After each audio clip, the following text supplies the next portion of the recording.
We need to. So we'll start with the first item on the agenda, which is an update of the pending FMUOD special permit application for 301 to 333 Washington Street. So those of you who have been following this proposal, it's by Supreme Development, Giorgio Petruzziello, and it's for renovations to the 301 to 317 building, 301 to 315, and then reconstruction of removal of the 317 and 323 buildings, and construction of a new building there. The new building is now proposed to be a 3-story mixed-use structure, 12 units of housing, 1-bedroom apartments on the 2nd and 3rd floors, and 4,800 square feet of rental space for retail on the 1st floor, retail or restaurant.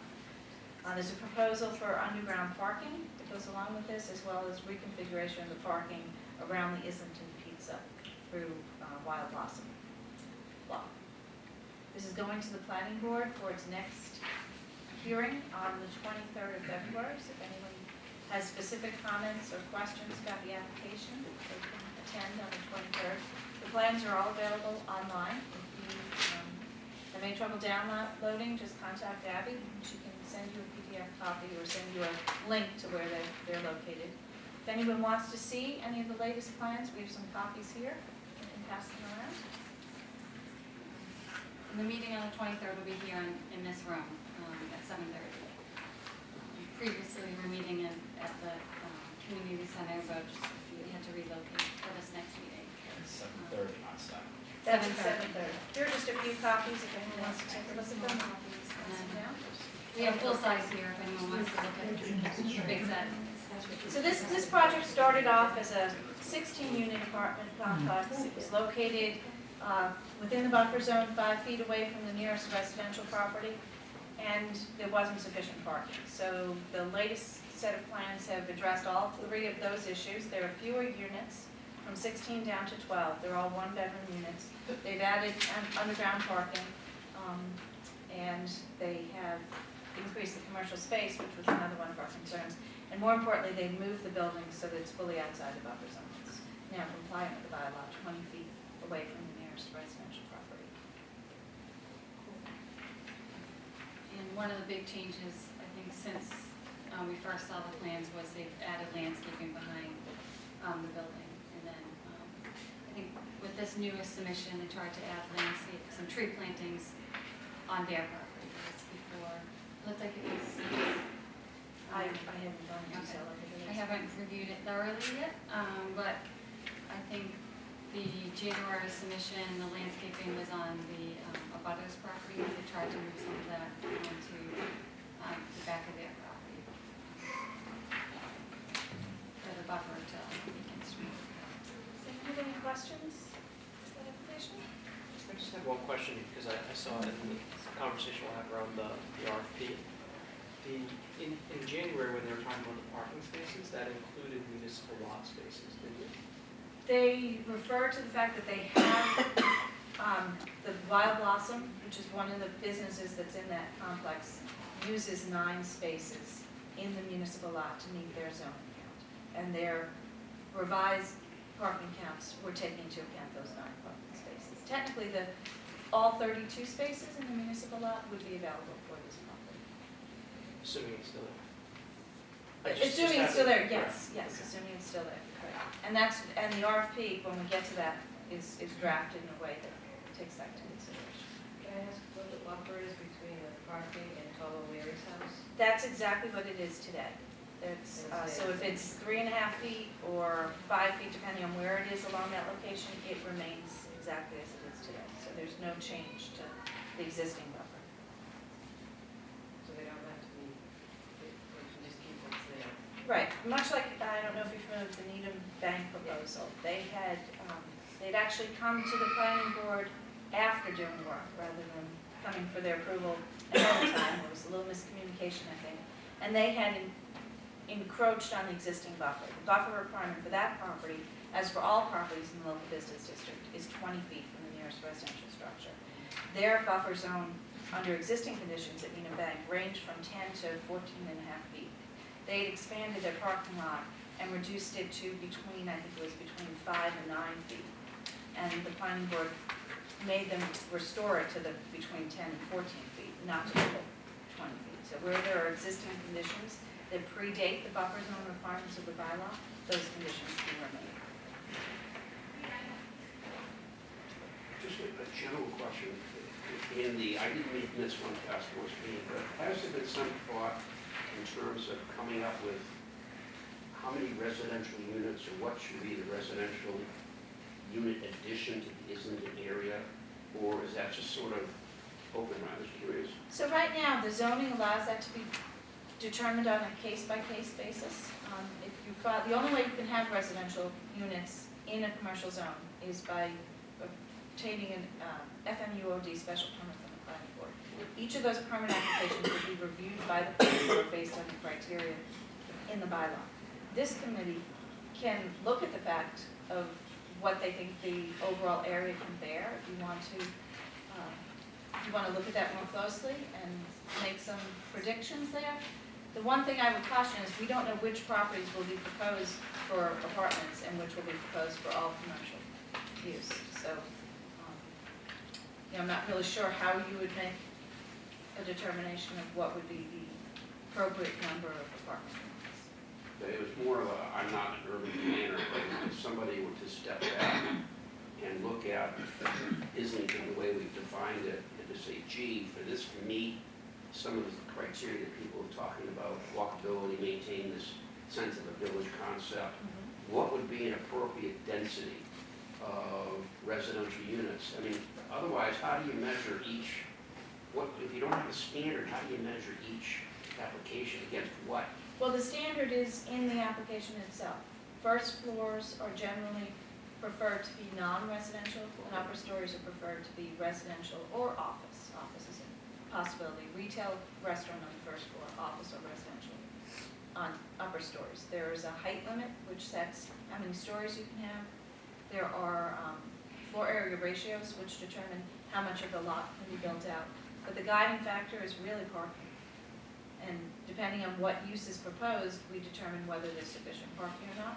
So in order to know how many spaces are left for residential use, we need to know what the proposed commercial use is and what the parking need for the commercial use is. So it's a little hard to make a prediction for the whole area, other than saying, if you figured out the floor area ratio of every lot in Islington Center and figured how many spaces could be developed with 2 or 3 story buildings, depending on the configuration of the lot, and how much parking is left, you might be able to make a general review that way, but I think treating properties on a case-by-case basis is a more accurate way to go about it.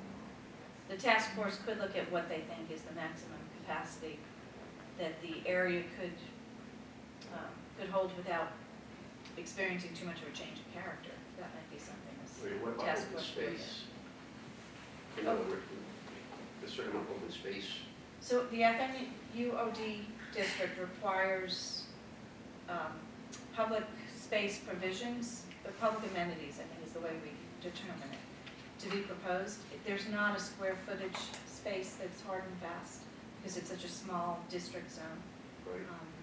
So again, I think that's really looked at on a case-by-case basis. But I think every proposal should have some form of public amenity. Can have residential, absolutely should and must have commercial. Can you give me some examples of public amenities? Sure, an outdoor seating area that's benches and shade trees would be a public amenity. On a larger lot, maybe a playground space or community green. Thank you, yeah, that makes sense. Question, Nora, this, the ramp to the underground lower garage parking, is Yes. there any sort of signage that's gonna go along with that, lights or anything for people that are walking in front of that to alert them that a car is? I think that's something the planning board will be discussing with the applicant. I don't think we can show anything right now. So that's a concern. The grade of the ramp down to the garage is also a concern. Those are two points that the planning board brought up at their last We hearing. had wanted it to be a secure garage either by a gate or something, so the garage is just for the tenants of the building. The first time we heard about the garage, the applicant kind of left it open, but the planning board had wanted something there so people visiting the businesses would know not to go into the garage. And then for cars that are exiting the building, just To give notice kind of, to if you go to the walkers. north end, you know, there's that one right off of Hanover on Salem Street, and Right. they charge out of that garage. Right. Yeah. So I think we would look to address that the same as we'd address any commercial driveway. We want people to realize that they're crossing an area where there are vehicles, and I would make it clear that the right of way is to the pedestrian.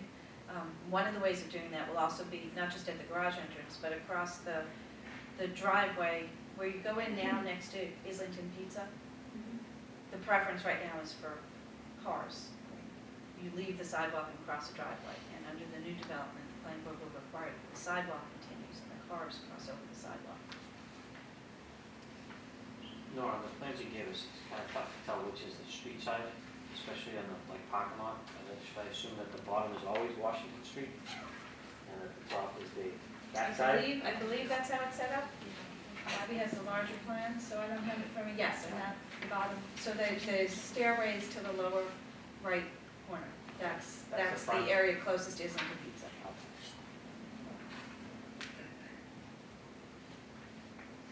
And it will be one way.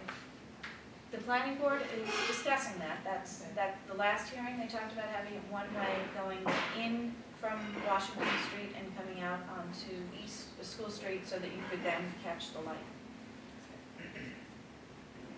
That way you avoid the problem of left-hand turns. That was another, to use Needham Bank as an example, when they put in their drive-through, there was a lot of discussion about whether or not they should restrict turns out of the drive-through to no left-hand turn. And in the end, the planning board decided to allow left-hand turns, but that's a very difficult turn to make most times of the day. And it would be the same problem here. Behind the, that's a big cut through and skip the light. Yes, it is. A I dangerous, would very love- dangerous cut through. I would love to see one way. I think that would be practical. And right now, that's another place where it's unrestricted. You can go right or left, leaving Islington Pizza. And it's extremely dangerous to take a left turn. I think they need it one way though, in order to meet their parking. I think they would too. So they are looking at it. It may be that it's one way off of Washington Street, but two-way traffic off of School Street. I'm not sure yet. We'll see when they address it. I think the latest set of proposals call for one way throughout. And how about left, excuse me, left turn out of the apartments, will that be doable or Out of the Pulling out apartments. of from the parking garage? My recommendation is that not be allowed, that only right-hand turns be allowed. That was my recommendation on Needham Bank, though, the planning board did choose to allow left-hand turns. And I think this is Even closer to the closer intersection. to the light, Yeah. that it's more of an issue. Right, and you're at the wrong end of the Roach Brothers exit, so all of that is wrong. So I will recommend that they do that. I hope that they restrict it to only right-hand turns. All right, so any other questions, any other thoughts, send them to Abby or come to the hearing on the 23rd. Next item on our agenda is draft questions for an online survey. This was something that Helen Gordon had suggested at our very first meeting, that we conduct a survey of Westwood residents, probably doing it online as well as an email blast, to survey people about what they think of Islington Center, how they use it, how they would like to use it, what ideas they have for its future redevelopment. So I had put out a question to the task force members to submit questions if you had any. I didn't receive any. I know everyone's really busy, especially this time of year. So I just put together a bunch of questions that I thought I'd be interested in knowing about people's thoughts and their uses in Islington Center. So I'd like to start with these and then add others that any board members feel would be appropriate, take off any that you find not appropriate or that you don't think are necessary. So why don't we start with the first question and go through. The first one, I was trying to get at what types of activities people currently use Islington Center for. So I've grouped it as shopping, services, which would include post office, banking, salon, barbershop, daycare, dry cleaning, something that's not specifically retail, dining, which would include dine-in as well as takeout, coffee shops or ice cream, recreation, and then other uses. And I'm asking people responding to the survey how often they go to Islington for these type of uses. Once a week, less than once a week, less than once a month, seldom or never. That's Can just, we add library to one of those categories? sure. Actually, I think that, yeah. Instead of recreation, how about if I, Community, yeah, change that to community and add library there.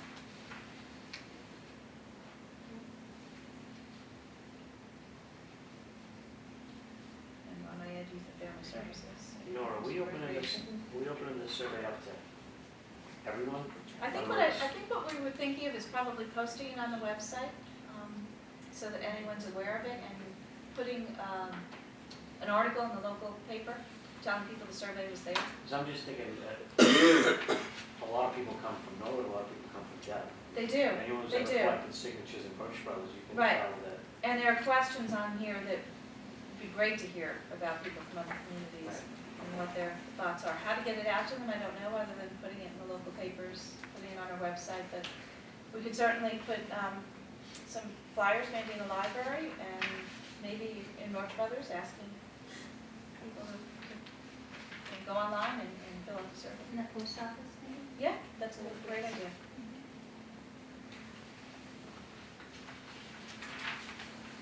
The second question, where do you currently do most of your shopping? This goes a little bit away from Islington Center, just to kind of get an idea of what people do now. Clearly, everyone doesn't shop in Islington Center because there aren't all that many stores there now. But just to get an idea of what their patterns are. Do they shop close to home in Islington, University Station, Legacy Place? Do they do most of their shopping online? Are there other places they go? And moving to the next question, what are the primary? Or can I make a suggestion Sure. there? Why don't you put other communities? In other words, if somebody's, I do most of my shopping in the center, so if you have another community, I think that'll register with people. Versus other, they gotta fill it in themselves. Okay. Would there be an explanation of why you shop in the center? So the next question is, what are the primary reasons for shopping where you do? Okay. So convenience, selection, price, or another reason? How we define shopping? I think we're leaving it up to people to tell us what they do. I want to be as unrestrictive as possible, just to get some open-ended responses if we can. But how would, we could define shopping as specifically retail. I think it includes, Just when I hear shopping, I think of grocery shopping. Right, versus picking up prescriptions at Okay. CVS versus, you know what I mean? Yeah, Versus shopping getting errands. clothing versus getting different types Dry of. cleaners, something like, post office, you know what I mean? They might not consider that quote shop, okay. but yet, What would you suggest? When someone said the word retail, I know that retail can mean any business, but I think it helps people, when I think retail shopping, I think of clothing. If that's what you're going for, like clothing and shoes. Running errands?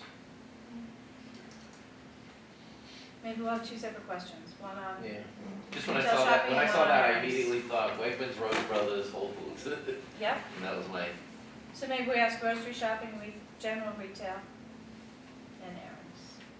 There's a gender study in there somewhere. So then we ask why they go, where they go for doing their shopping. And then the next question actually has an awful lot of boxes to check.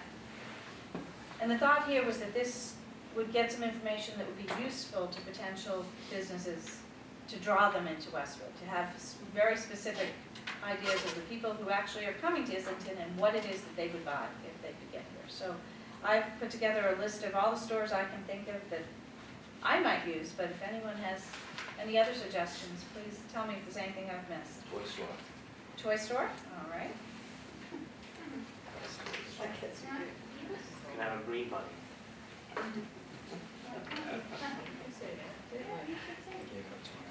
Liquor store? I didn't put that in because that's not allowed in Westwood. So I didn't want to get Would you? people's hopes up. We approach ones. We do, we have Beer and wine. beer and wine in the grocery store. We can't sell beer and wine outside of the grocery store. And I have grocery store listed, so I did. go in one's liquor store and check it out. Well, they can put that in other. I'd rather not put something that we're not permitted right now, to give people an option. Any other thoughts of stores, or this one also includes restaurants and services? Under coffee shop or deli, I mean, is it too limited if you just limit to sort of breakfast foods kind of, or is that under casual dining? I can add that as a specific category, restaurant breakfast. Or more like a deli kind of? Okay. Breakfast, why don't I do both, and delicatessen? Didn't list Realtor. Yeah. I did not list realtor. I did list bank though, banks, nail salons, and realtors, that's what Westwood is. That's in abundance. But no, I didn't list realtor. Not anymore. There's hair salon, there's Sally and Rockwood, is the only one now, right? Get down Washington Street in Norwood lately? More than enough. Yeah, pizza, Well, this side of town pizza. is all the nail salon. But technically, doesn't the spa do nails and, Huh? doesn't the spa do the nails and Spa? Islington, the spa is What their spa? I think you have Caldara. That's Dedham. There was a hair salon in the, Westwood Design Westwood- Team is gone. Islington Pizza, that's gone now. Saddle Oh, Rocco's. Rocco. There's Rocco. Rocco's. No, they just hair. No, I just. Minerva. No, I have not, yes. Yes. Flower shop. Oh, that's a good one. Yeah.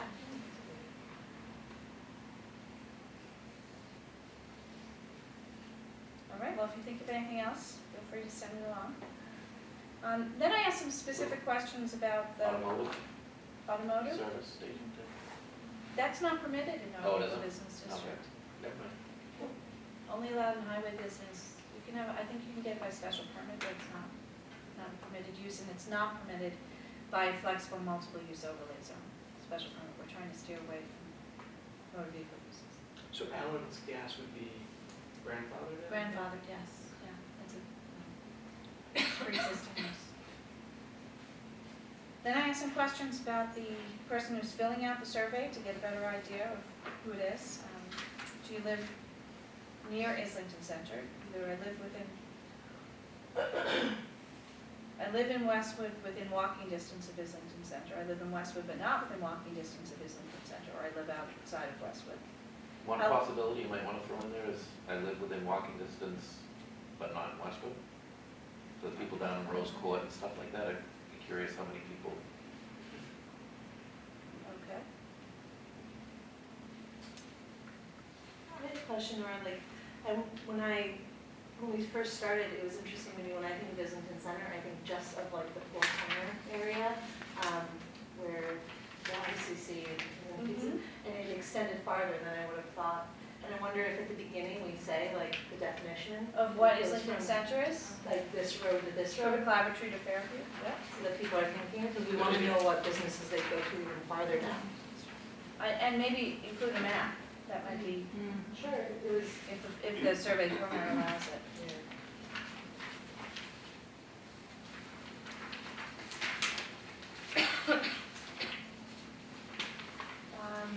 I asked how long they've lived at their address. I don't know if that's necessarily a relevant question or not. You know, it just, I guess, gives you a little more information on people's thoughts and how they've experienced the changes to Islington over the years. I also asked where people work in, I'm sure there are very few that work in Islington Center or in Westwood outside of Islington. But there are some, and outside of Westwood or at home or a student. And next question about ages. You want to put retired as an option there too? Sure.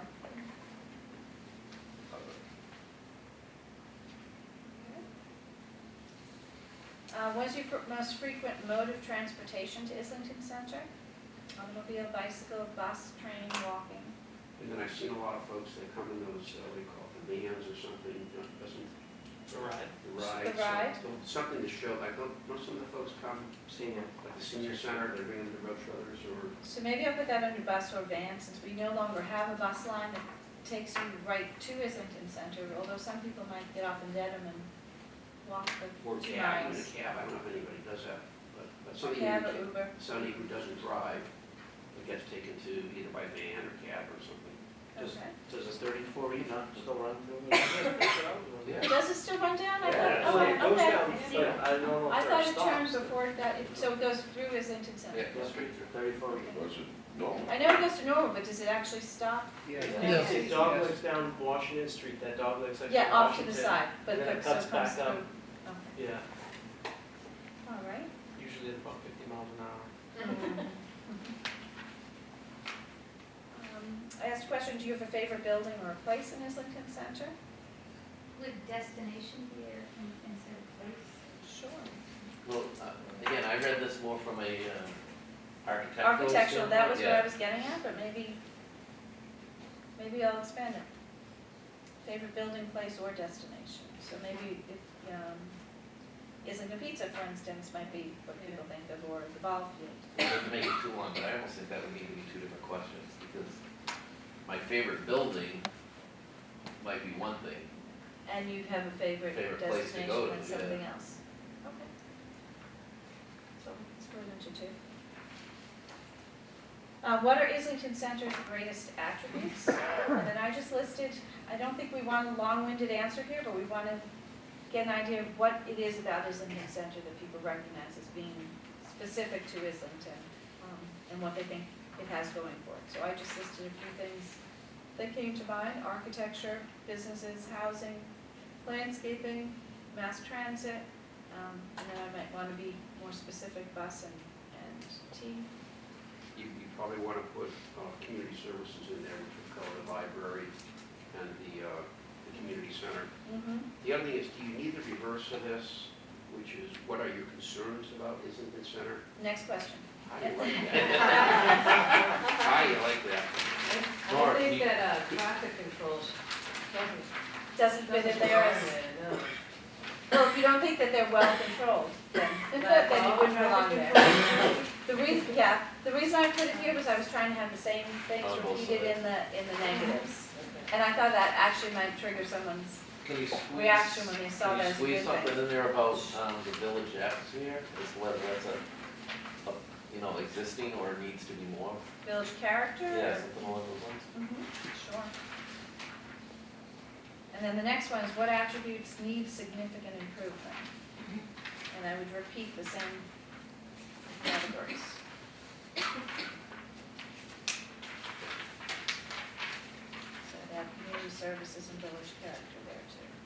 Maybe on the traffic, maybe traffic flow would work better on the Traffic plus flow, side, so- or when you're trying to compare plus to the minus. Sure.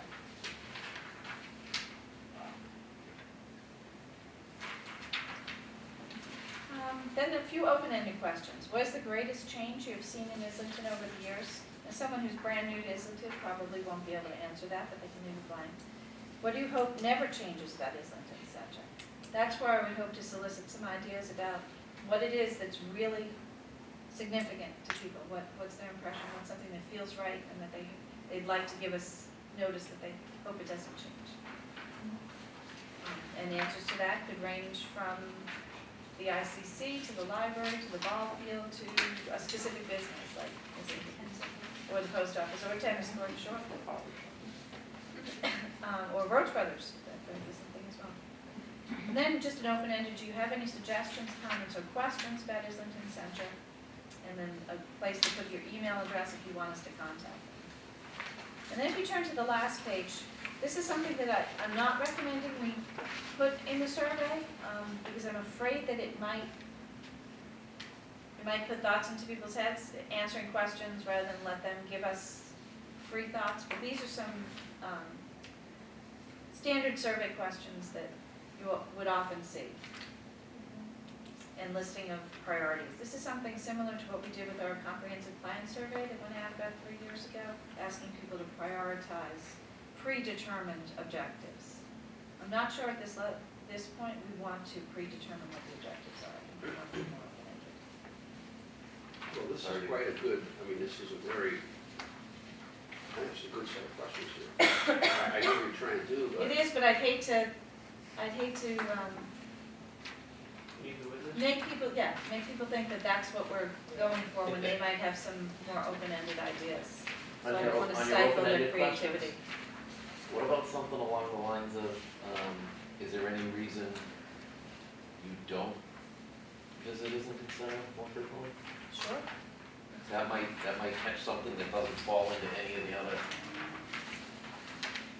Nor, although you're not gonna do this, where it says expand recreational facilities, I would make that expand public recreational facilities, which makes you think like, people like the town, the ball field, and they like that, that sort of stuff they like, versus a business coming in. Right. So what would you use this for, Nora? Look at this, I think this has got some very, So that last page, I'm thinking, could either be a follow-up, or it could be something that we would specifically target after we've gotten responses that might generate another category under here that we might want to add for prioritizing. And if we're lucky, 2 or 3 other categories. Maybe come out with that second survey, maybe in the form of something that goes in the community newsletter. It goes to all addresses and what I like about this is you can tabulate this. In other words, if people would take the time to fill it out, you can tab this and find out. There may be some surprises here. Could be. If 98% of the people say, hey, it's improving traffic control, that's all I really care about, that's probably something we ought to know. So maybe you do it in 2 phases, but I just think this type of survey is very easy to tabulate and get some good statistical data on. I agree. I think it would be very useful. I just am hesitant to I like stifle it. the creative answers. Yeah, I like it as a 2-phase, Follow-up, okay. like something, because then you have the open-ended, and then that could guide these, and then you Okay. get your hard data. Okay. I mean, I just think what you've done is very useful here in separating. I'm fine with that, but I think we could really get some fascinating data. Nora, one thing you and I talked about earlier today, none of the questions are, although the last page does talk about housing, and I think there should be some questions about, should more housing be available in Islington? If so, what type? Condo versus rental? How many bedrooms should the housing have? 1, 2, 3, and let people decide. They also wrote, would you live in Islington over commercial space? Because, some people say it's a great idea, but wouldn't live there. So that kind of begs the question. But also, this is a question I've been struggling with.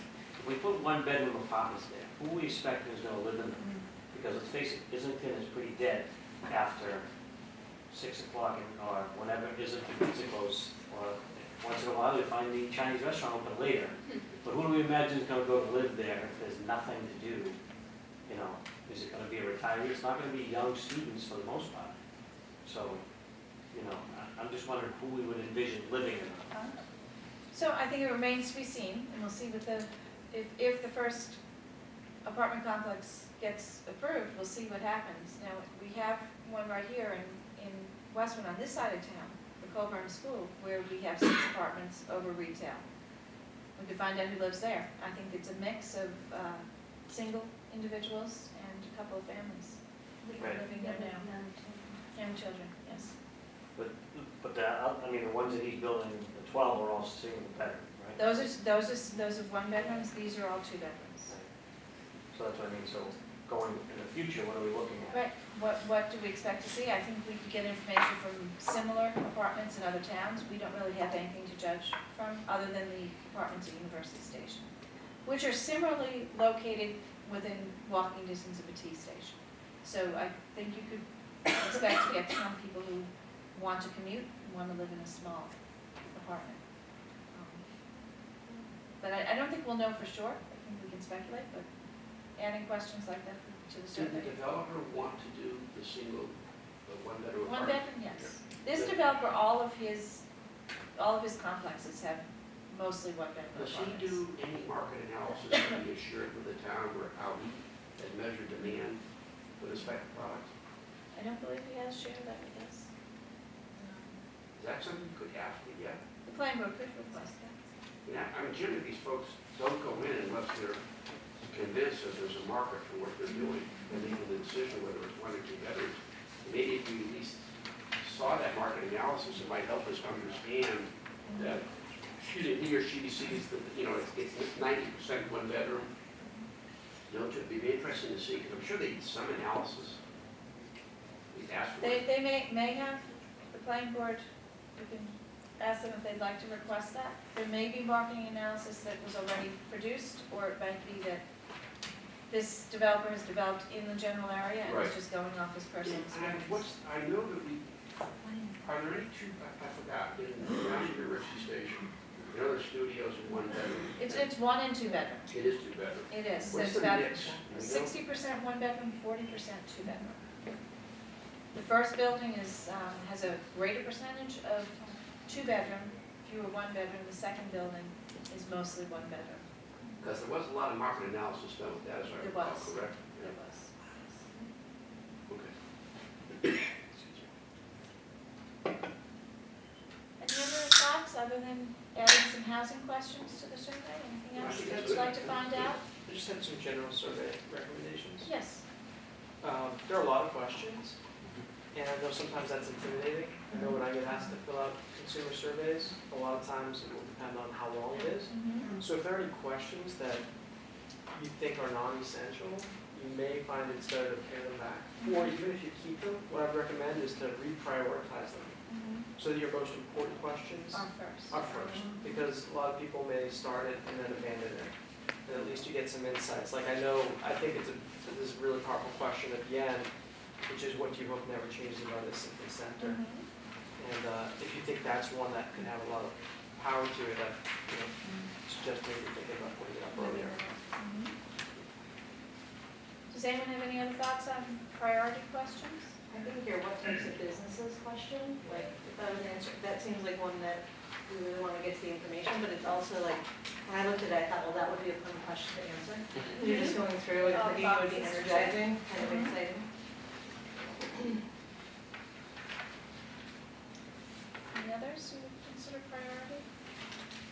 The other recommendation, and I don't know what tool you'll be using, you know, there are some surveys you get where it's serial, Mhm. shows one question at a time. Yes. So I'd recommend allowing them to scroll through Mhm. and answer the questions that they. So I don't know which format we're going to be putting this in yet. I know Helen had originally proposed that she would take this on as on her role on the task force.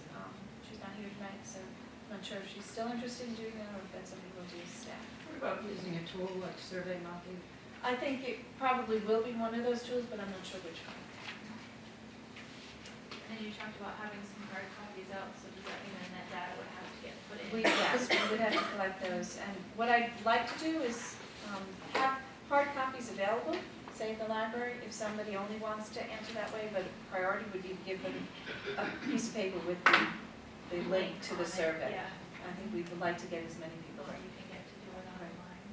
When we do it online, we could have the listserv send out a notice to residents who are on our listserv that the survey's available, please answer it. We can put it in, I don't know, is it too late to put it in the community newsletter? Probably. Getting close, unless you had a final product. Right. When do you want the survey to go out? I would say in the next month. All right, I was thinking if we got the latest town meeting, you could have them right. We could at do it town- then too. You could have some there at town meeting. All right, well, the sooner we put the survey out, the Right. sooner we start getting some responses. Okay. Or not to put them at the citizen? Yeah, that's a great idea. And then most of them aren't computer savvy, but I know they would really like to have. Well, we can enter if someone fills out paper. Sure. I wondered if we want to think about some of the larger businesses that are nearby that don't necessarily, like I'm thinking of Meditech, that's right up the street, or maybe some of the things that are a little farther. Right. Like when you get past Islington Center to Devon, some of those office buildings, people that would come to retail and other things. I wonder if it would be. Approach them. With some kind of, maybe some part of the survey, like that part that says what type of businesses would you want? Okay. Or just a link, something that tells them about it in the link, there to know.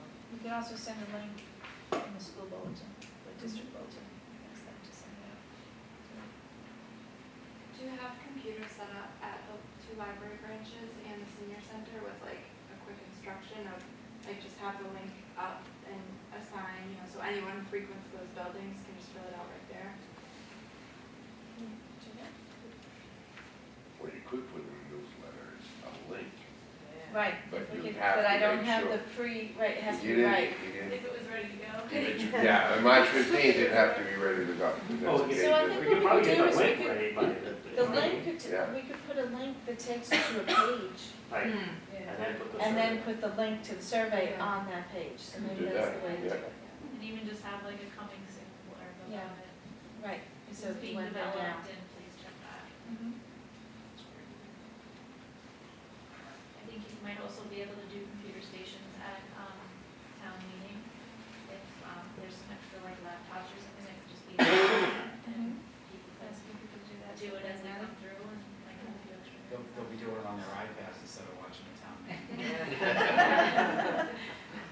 Why Well, it not? shouldn't take them more than 10 minutes to complete. That's the other thing at the beginning, we'll tell them what the anticipated time is. All right. So Vet, you come, think of anything else that you want to add to that? I also think the chart at the end has some great questions in there about just finding out what types of things people would want. And how to prioritize them. Yeah, If you wanna have people, very tell interesting. people they can only pick 3 in each column. That way you get it spread out. So that They think of low priority. everything's not a high priority? Yeah. That's a good idea. That was a lot to come up with, Lauren. The other way I've seen it also done, if it's easier to implement, is just by stack ranking them.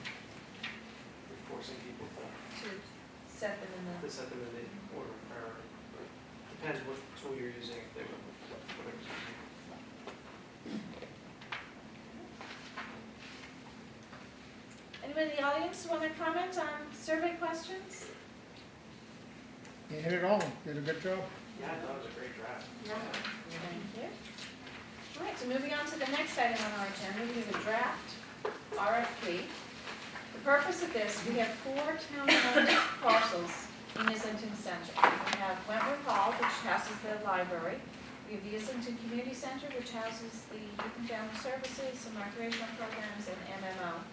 We have the municipal parking lot, and then we have a small parcel on East Street, which you probably wouldn't notice that it's a standalone parcel, but it's the driveway entrance to the parking for the library and for CBS. So those are the 4 town-owned parcels outside of recreation areas. So I'm not including Morrison Park and I'm not including School Street Playground, but everything else that's owned by the town is put into this RFP. This would be advertised to invite developers to submit creative proposals for what they would do with any 1, 2, 3, or 4 of these parcels if the town determined that they didn't need them for the current uses and was interested in selling the parcels. So if you want to take a look through, the first page summarizes why we're doing this and gives the minimum criteria that a responding developer would have to provide. And then the rest of the RFP goes into far more detail. First about the individual parcels, what's on them now, and then about the selection criteria, how this task force would review proposals, how it would rank the proposals. So if you want to just take a few minutes, I know you're all seeing this for the first time, to read through. Nora, I have a question here. In putting these 1, 2, or 3, or 4 parcels up, are there any community services that the town wants the developer to incorporate into their proposal? Or is it basically, if somebody comes in and offers us, a phenomenal, comes in with something very, very creative, some type of development, the price is right, the developer's solid, but it basically, it's, we have services in place there, what's our expectation? So there's a section where we describe the parcels. If you turn to page 4, and you go down to parcel 2, Wentworth Hall. Part 2, under part 2.2, describes the lot and building area. Parcel 2 contains an approximate land area of 19,298 square feet and a single-story building with a net usable floor area of approximately 1,962 square feet. This building is currently home to the Islington Branch Library. If a development proposal calls for the reuse or redevelopment of Parcel 2, said proposal must include provisions for equivalent community space either within the project area or in an off-site location in a manner acceptable to the board. So what we're trying to do is require them to include in their proposal the replacement of anything that they're taking, but we're trying to leave it in a very open-ended manner, to not say exactly how they have to do that. Okay. And that, the intention there is to invite very creative proposals, but also not to limit what we can accept. So so that we want, at the end of the day, we want a library or some type of library services and some form of community center. That's right. Okay, That's right. that's, So we address it under the Wentworth Hall property, and then again, under the Islington Community Center property, where that goes a step further. It has the same language. If a development proposal calls for the reuse or redevelopment of parcel 3, said proposal must include provisions for equivalent community space either within the project area or in an off-site location in a manner acceptable to the board. Then we say, in addition, if the proposed reuse or redevelopment would result in the displacement of the MML nursery school, developers are encouraged to facilitate the relocation of this important community aspect. That's an encouraged, not required. That's a little bit different. So what we're saying there is that MMO is a paying tenant in the municipally owned property. If you purchase that property, you don't have to rent to MMO, but you're encouraged to find an alternative location, either within your development or outside. the other question I have is can it go either one or either both of the following ways? Take the library, for example. Are we expecting the developer to come in and provide library space to us, or as part of their purchase price, provide something that we would continue to own and operate ourselves? We're leaving it up to them to determine how they could do it. But They it's- could propose picking up Wentworth Hall, moving it to another location, reusing it as a library. They could propose moving it and reusing it as something else and providing brand new library space in a brand new building. It's completely open-ended. They could propose providing some type of a community space that includes a library and something else. When you say other offsite, are we defining they can't move it to Norwood? I mean, so is it? We're not defining where it could go. So the proposal that comes into this board, you determine if it's responsive or if it's not. We're not limiting them to say exactly where it has to be. It doesn't have to be within 400 feet of the existing location. No, but if you want it in Islington, for example. I think we're going to leave that open-ended, and we're going to see. So it depends on what it is they're proposing. For instance, we have the library, we have youth and family services, we have recreational programs. Some of those might want to keep in Islington, some of them might be able to move somewhere else in town. So the youth and family services, for instance, was originally intended to go with the Council on Aging, but the building wasn't built large enough. If a proposal that came in moved youth and family services to somewhere else in town and provide a building somewhere else in town, that may be acceptable. But it has to be within Westwood. It does have to be within Westwood. But I don't think I think we want to invite the most creative, broadest proposal we can get. If it's not acceptable, we don't have to take it.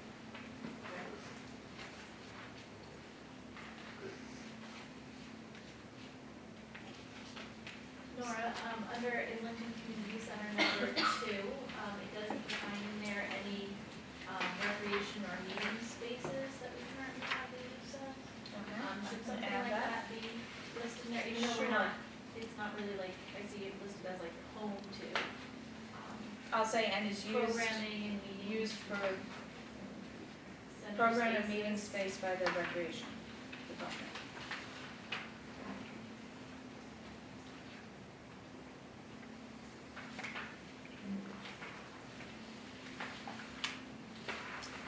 Let me just explain how this would work. We would accept proposals. This would eventually have a date that's put in it. It would be advertised in the local registers, probably also in the local paper, central register, sorry, and probably in Westwood Press as well. We can discuss whether we want to advertise it in the Globe. In the case of the Obed Baker House RFP, we did decide to advertise it in the Globe to increase the number of respondents. I don't know how likely that is in this case to come up with other respondents. it may be a waste of money to advertise in that way. The Central Register gets most developers, people pick that up all the time, we advertise all of our bids there, and get quite a bit of response. So the first step is advertising it. The second step is anyone who's interested picks up that ad. They have to log into the town's procurement website and register, and then they'll receive the RFP electronically, and they'll receive all updates, any questions that are asked that we have to respond to. Will go out to anyone who's an interested bidder. There'll be a date when bids have to come in. Prior to that date, we will have a walkthrough where we can take any interested bidders through the buildings, let them see what we have, so they can envision how they would reuse the existing buildings if they chose to, or look at the sites if they want to replace the buildings with something new. Then following that walkthrough, we have what's called a requirements meeting, where we set up the procurement officer, staff of the town would meet with the prospective builders in one room and answer their questions, any questions they have. And then we would provide a written list of those questions and the responses we provided by email to any potential bidders that didn't show up for that requirements discussion. Then the bid date would come, and interested developers would have to submit their proposals electronically to procurement, and then mail in or deliver copies as well. Once we get the responses, they would come before this task force. We would take all the responses we received, and we would create a short list by reviewing those proposals. The proposals would have to have plans, site plans and architectural plans, as well as a description of the project, including fiscal reports on what the project would do. It's all at concept level, so they can't get into too much detail, but enough to let this task force determine which, if any, of the respondents would be viable projects. Then this task force would choose a recommended designated developer.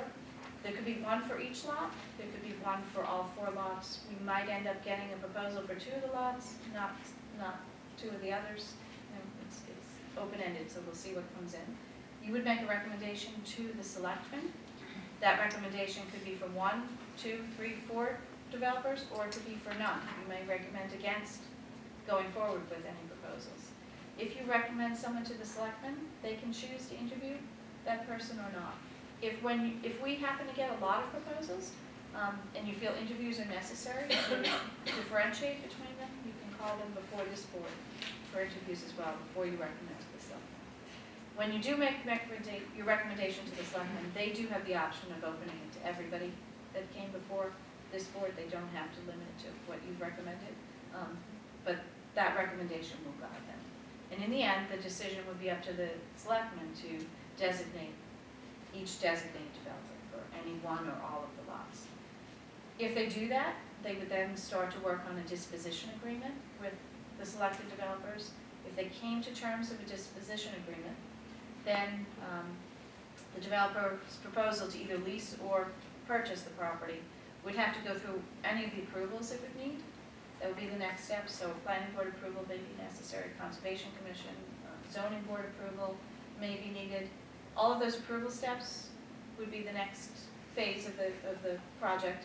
And if we had a development agreement and all the approvals in hand, then we could take it to town meeting.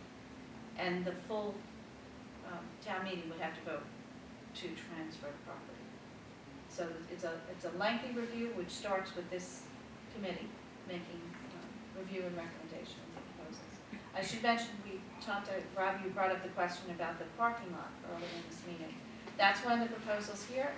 That's on page 4, under 2.1, parcel 1, and if you look at number 5 under there, where it refers to parking, it says parcel 1 contains 32 parking spaces which serve various commercial uses within 400 feet of the parcel boundaries. If a development proposal calls for the elimination of some or all of these existing parking spaces, said proposal must compensate for all parking spaces which are determined by the board to be essential to nearby uses. So as of today, we know that 9 of those parking spaces are essential to the Wild Blossom Restaurant. So if a developer proposed to take the municipal lot, purchase it, or lease it from the town, and do something else with it, build something on that property, we know that they would have to provide 9 spaces on that property or somewhere else within walking distance of Wild Blossom Restaurant. And if by the time this development this RFP goes through, there are more spaces that have been reserved, then those spaces will have to be accounted for as well. So, a couple of questions. One, it seems to me that the criteria for evaluating these proposals is extremely important in the It process. is, yes. This group uses, I mean, there are probably different skill sets around the table here. And also being able to assess the financial viability Mhm. fairly quickly of somebody who submits a proposal. So it could be a brilliant proposal, but it's not No financially. ability to get it done. So my question is, number one, are you and Abby going to be the technical support to us? Or if we get like 10 proposals in, and they've all got to be read and evaluated, and you have to have standard criteria, frankly, to make sure we give it a fair opinion. I just wonder, what's your thought on that process, Nora? So this task force was created with a lot of staff. We have quite a few ex officio members on this, and Okay. we have someone from finance, we have someone from public works, we have planning, Okay. and then we have the service groups that use the space now. So we have recreation, youth and family services, and library, we have fire, we have police. So I think everybody's individual expertise combined with the interest of everyone on the board, I think we can get it done. I don't No, have I any think you concerns can do about it. the, I've been in many projects where you get a stack of proposals like this, it becomes very intimidating, and all my thought is, if around the table, we sort of parse out, look, this is what we want everybody to do, here's a checklist, here's the criteria in terms of how you do it. there are criteria that are in this RFP, and we can flush those out. That's actually what this group tonight should spend the most time looking at the criteria and seeing on a high level if we've addressed all the criteria you think are necessary. And then we will come back to you before this is released with specific checklists for that criteria. Let me just draw it down one more level, we can look at that. For example, the financials. Is Pam Dugman going to take a look at it, and she's going to say, hey, to the committee, look, we've taken a quick look at the financials, the balance sheet, the income statement, they pass muster. Yes. Versus asking people around here to make that individual. That's right. That's what I'm talking about. Yes, Okay. yeah, so there would be, each of the staff would have their Fine. responsibility for addressing that. So if you look Okay. if you look at page 16, I will go to page 16. Okay. these are specific criteria areas that we would need to address. Actually, I should start on page 15, because page 15 has the threshold criteria, which are the minimum steps. If a proposal is not compliant with each of the 5 threshold criteria, it doesn't even make it to the task force. So the proposals will first be reviewed by our procurement officer to see if it met the threshold Okay. criteria.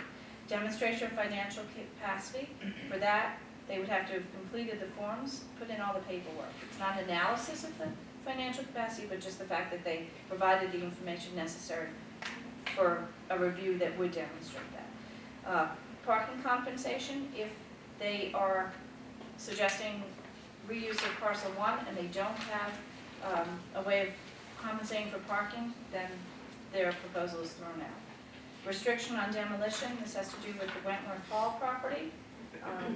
That is the one building on the 4 parcels that we would not allow under this to be demolished. It would have to be preserved in place or relocated. Conformance with applicable Massachusetts regulations and completeness of application. I think I will add another one, in addition to the parking compensation, we would have the community space. And what about their professional expertise, their prior experience? That comes in the next level, that's not threshold criteria, which Okay. can, threshold criteria is something that the procurement officer can look at quickly and say it either has it or it doesn't.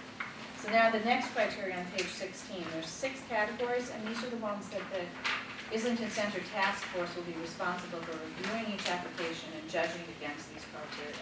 These are general statements. We can flesh it out in more detail and develop a chart with scoring criteria so that you can actually look at each of the applications as they come in and have an analytical way of determining whether they meet these or not. So the first one, aesthetic integrity of Islington Center. We will look at the impact on surrounding commercial, residential, and municipal uses, look at architectural and landscape compatibility, and potential to enhance the vibrancy of the business center. The next one, community services and facilities.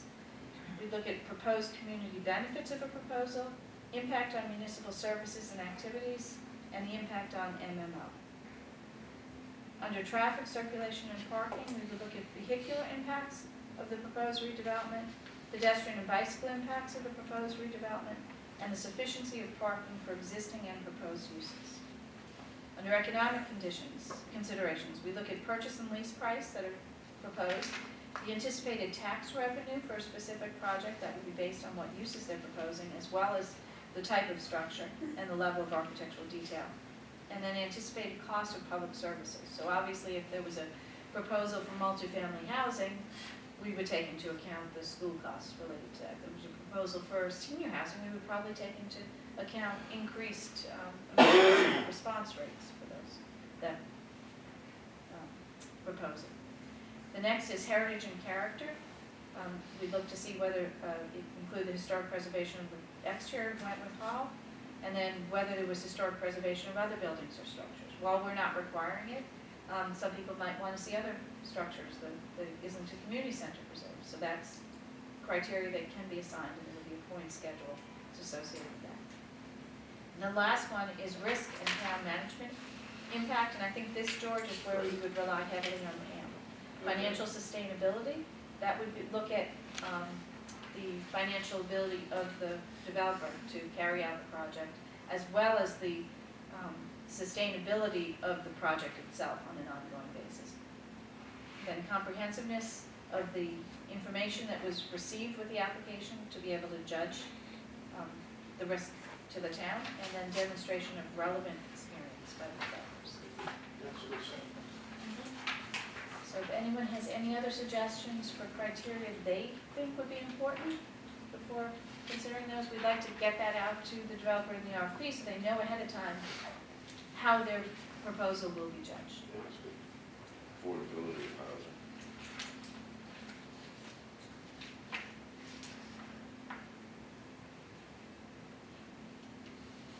Nora, is there a sense of how long, if it was a long-term lease or a lease project, how long the town would want that to be So committed for? that, I think that's something, the only thing I could judge by, we are leasing the Obed Baker House, and we're leasing that for a 5-year term.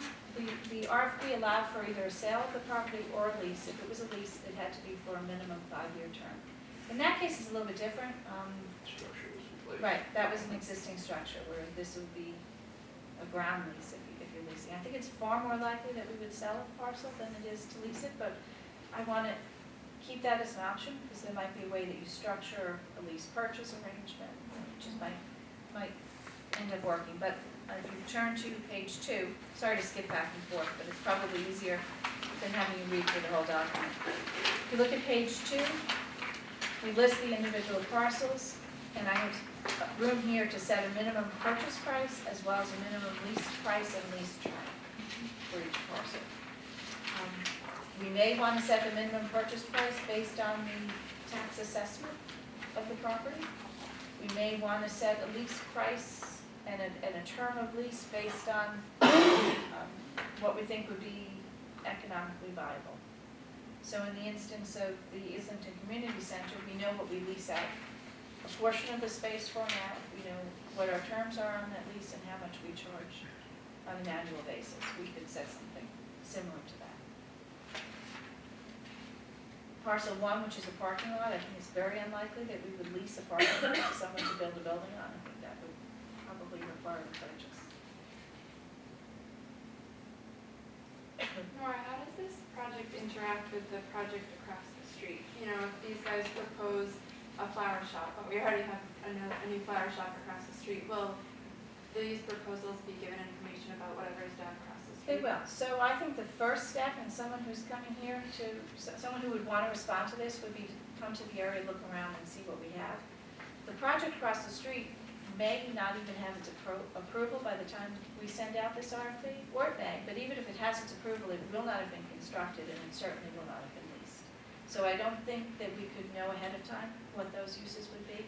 So I think that if we were looking at an applicant that had a general retail proposal, we would need to look at that for a number of different uses. So it couldn't be as specific as as But the there's an forest. interesting point here. I don't know if you can do this, Can can you you put some preclude? reference in this that says the town is currently considering and just summarize what it is, either 12 apartments or it's a retail space on the ground floor, so somebody understands that's going in across the street. We could do that. Yeah. We could do that. That certainly would be part of the requirements discussion No, and the it's more tour, of a but we can reference, put it in yeah. here, sure. Can I ask We a can few, direct people to that. ask a few questions about the criteria? Mhm. For the threshold criteria, the parking compensation, Yes. are we giving people enough information by not giving them any idea how many of those are determined by the board of selectmen to be essential? Well, we're telling them that 32 have to be replaced unless we tell them that they can replace fewer of those. So Okay, the starting point is 32. because that's not how I read that. I read that as saying you have to compensate for all parking spaces that are determined to be essential. So if I was bidding on this, my question would be, how many of those 32 are determined to be essential? So I had different language in the earlier part where I said they had to compensate for all of them unless they are determined non-essential by the board. So I'll Gotcha, yeah. reverse that. Yeah, that would help. I just don't know the history of Wentworth Hall. Is it a registered historical building? Is that why it can't be demolished? It's a very important, it's architecturally significant, but more importantly, it's historically significant to our town. That was, at various times in its history, it served just about every use you can imagine in town. It's now the library, it's been used as a school, it's been used as a church, it was used as a town hall Yeah. at one point. I So would- it I just was- has a local history. So for us, that is definitely then a threshold, because I know we put that again under the Yes, comparative. right. And I was surprised that there was no mention of the steeple, because I know that that's been mentioned as an important landmark in town as well. It has been, and so that's something that, we may prioritize projects, that's up to this group when it looks at an application that comes in, but that is not a historically significant, nor is it a locally historically significant. It's not architecturally significant or significant to our local history. So that is a church building, the original church, I believe, was constructed in 1940, and the building that you see today was constructed in the mid-60s. Well, actually, the existing church was Wentworth Hall. Right, we moved, right. The one Wentworth from that Hall went all was, to the right. church. And then the church operated out of Wentworth Hall, then it built a building in 1940 on that site, and then the building that you see today was built in the 1960s, so it is not. At the Springtown meeting, the historical commission is going to once again raise the demolition delay bylaw and see if it can get supported, and that would definitely affect. So the demolition delay bylaw, if that is something that this town chooses to adopt, would require a review of any property built before 1910, before December 31st, 1910. Wentworth Hall falls within that category, Islington Community Center. And then my last question was impact on MMO nursery school. Yes. So that we're not required, an applicant, we can accept a proposal if they don't provide for another place for MMO to go. MMO is a tenant in a town-owned building that serves that has a lease for a certain period of time. We honor that lease. We would love to see them stay in Islington Center. If we find a developer who's proposing purchasing the Islington Community Center and wants to keep the building as it is, and they want to keep MMO as a tenant in that building, I think that works fine for us. If there's a developer who proposes taking that building down, putting something else in its place, and wants to put MMO in the new space, maybe that works, maybe it doesn't, because you have the question of what they do during construction. Perhaps you have a developer who proposes replacing that building and putting MMO in another building that they build first and move MMO into it. So it's very open-ended because we Yeah. want to invite creative proposals. So I don't mean to be insensitive, I serve on the board of a preschool in Canton, so I very much feel that children's education is important, obviously.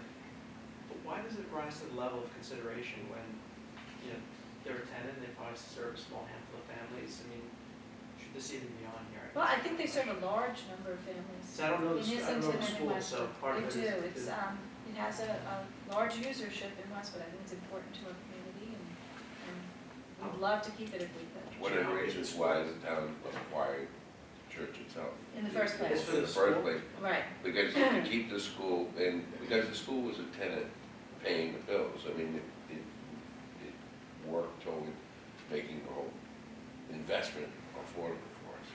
so when was that, about 15 years ago maybe, that Yeah, about the that now. church that used to inhabit that building, Yeah. they were putting it up for sale. The town chose to buy it to keep MMO, who would have been thrown out as a commercial entity here. Purchased it. And the MMO was a church-related function, with parishioners who basically started the church, the school, and they use it as a revenue-generating entity for the church, to run the church.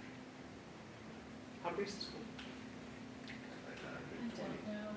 120 kids? I think that's the number. But Pretty that's much not, 90% that's of the not a building. threshold criteria. So if a proposal comes in and it's attractive for other reasons, the town can accept that proposal. If a proposal came in that called for the demolition of Bretton Hall, we could not accept it.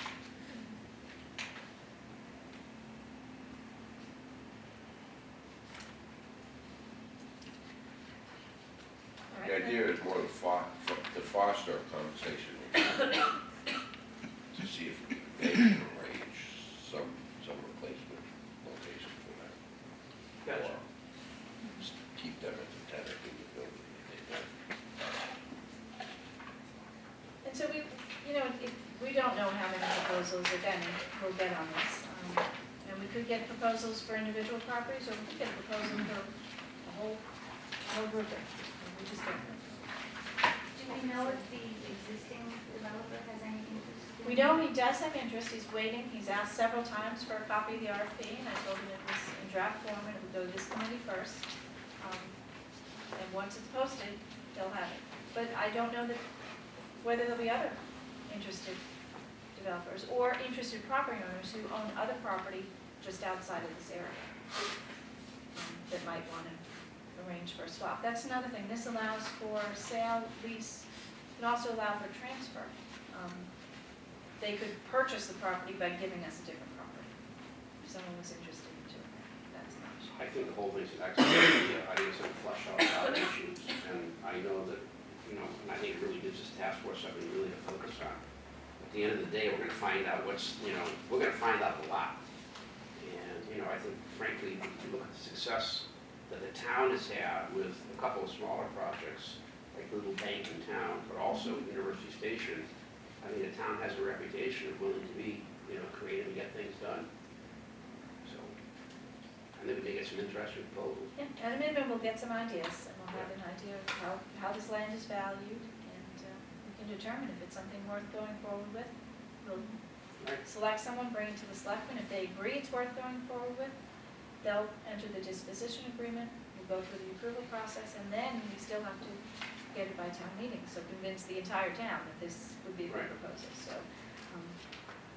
it's going to have to be a very good proposal to go through all those steps. But we'll see. Or there may be several good proposals, one for each lot, we just don't know. To that point, just one question, on page 20, that interviews, the review period is anticipated to require approximately 2 weeks. Is that a reasonable expectation to have this committee be able to review, if you get a number of proposals and questions? So I think it is, we could stretch it longer. We have found on prior RFPs that we've put out that we don't need all that much time when the proposals come in. We found that with the Coburn School Building, we found that with the Obey Baker House. You see the proposals as soon as they come in, they pretty much, You would know, this is all new to me. So I think that's enough time, and you can extend it. There's language in here that gives you the right to waive any irregularities, to extend the time periods, to make changes. So it's very flexible and very much in favor of the town, the way it's written. So if we needed more time, we can take more time. But what we don't want to do is promise more time than we need, because all that does is slow us down. And the goal here would be to, if we have a good proposal, and it meets all the criteria, gets approval of this board, then the board, then each of the planning board, wherever it has to go, we want to be able to take that to the fall town meeting. And if we find that the timing's not right, that we can't get through it, that there's a lot more time needed to make decisions here, then we'll put it off. But if we can make it to the first town meeting, I think that the sooner we can achieve some good steps in Islington, et cetera, the better. If something were gonna be going to town meeting, would there be a timeline in place before town meeting, kind of recommending what might happen after town meeting? Absolutely, right. So what we would not take anything to town meeting that didn't have all its ducks in a row. It would have to have the full support of the Board of Selectmen. It would have to have gotten reviews for all its site plans and anything else, any special approvals it needs. It needs a special permit. We would have to have all that. And by going through those stages, they identify not only the proposed uses and the proposed physical development, but the timeline and fiscal questions. For instance, if there was a proposal that involved housing, then there would be questions about how it fits in with the school year, how many children may be in the housing. Those would all have to be addressed. What public safety concerns there would be, what the cost of public safety would be. It would be actually reviewed, although it's a much smaller project, it would be reviewed in the same manner that the University Station project was reviewed. And the finance commission gets involved too. Right, right, before it goes to town meeting, it goes to the Yeah, finance. what gives me a lot of confidence, if we do get viable proposals in, the fact that we've handled way back when Westwood Station, which then became University Station, I mean, there's a lot of people in town who have gone through the rigor analysis of getting these things vetted out. So, this should be a very exciting project.